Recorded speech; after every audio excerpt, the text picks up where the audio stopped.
Hi friends, welcome back to my channel. ಇವತ್ತು ನಾನು ಮಾಡ್ತಾ ಇರೋ ರೆಸಿಪಿ ಚನ್ನಂಗಿ ಕಾಳಿನ ಪಲ್ಯ. ಬನ್ನಿ ಅದನ್ನ ಹೆಂಗೆ ಮಾಡೋದು ನೋಡ್ಕೊಂಡು ಬರೋಣ.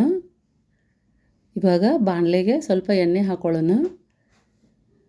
ಚನ್ನಂಗಿ ಕಾಳಿಗೆ ಮಸೂರ್ ದಾಲೂ ಅಂತಾರೆ, ಲೆಂಟಿಲ್ಸನು ಅಂತಾರೆ. ಇದಂತೂ ಆರೋಗ್ಯದ ಭಂಡಾರಣ ಅಂತ ಹೇಳ್ಬೋದು. ತುಂಬ ಆರೋಗ್ಯದ ಗುಣಗಳಿದೆ ಇದರಲ್ಲಿ.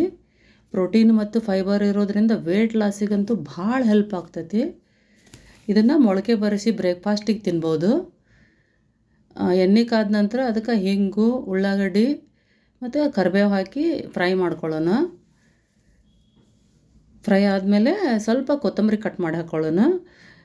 ಇದು ಇನ್ನೊಂದು ವಿಷಯ ಅಂತಂದ್ರೆ ಹಾರ್ಟಿಗೂ ಒಳ್ಳೆಯದು. ತುಂಬ ಇದರಲ್ಲಿ ಕೊಲೆಸ್ಟ್ರಾಲ್ ಕಡಿಮೆ ಮಾಡೋ ಅಂಶ ಇರುತ್ತೆ.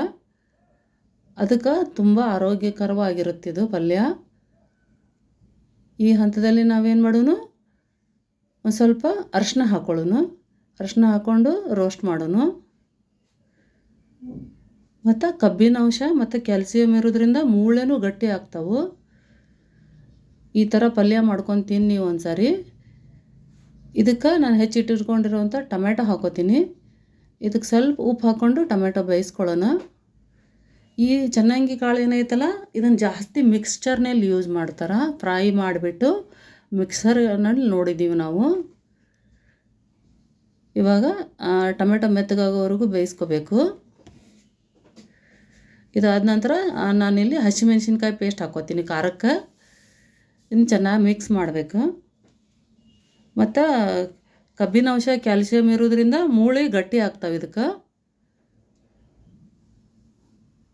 ಇನ್ನು ರಾತ್ರಿ ಎಲ್ಲ ನೆನೆಸಿಟ್ಕೊಂಡು ಒಂದೆರಡು ಸರಿ ವಾಶ್ ಮಾಡಿಕೊಂಡು ಮಾಡ್ಕೊಳತ್ತೀನಿ. ಈಗ ಇದು ಮಿಕ್ಸ್ ಮಾಡ್ಕೊಳ್ಳೋಣ. ಈಗ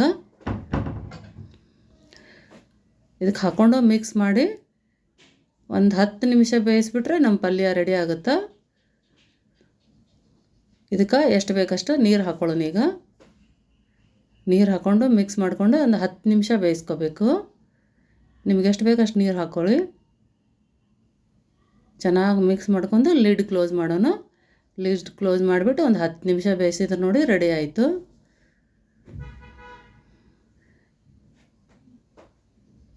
ನೋಡಿ ಈ ಥರ ರೆಡಿ ಆಯಿತು. ತುಂಬ ಚೆನ್ನಾಗಿ ಕಾಣಿಸ್ತಾ ಇದೆ ಪಲ್ಯ.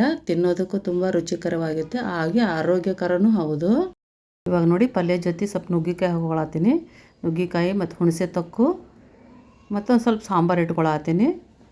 Thank you for watching.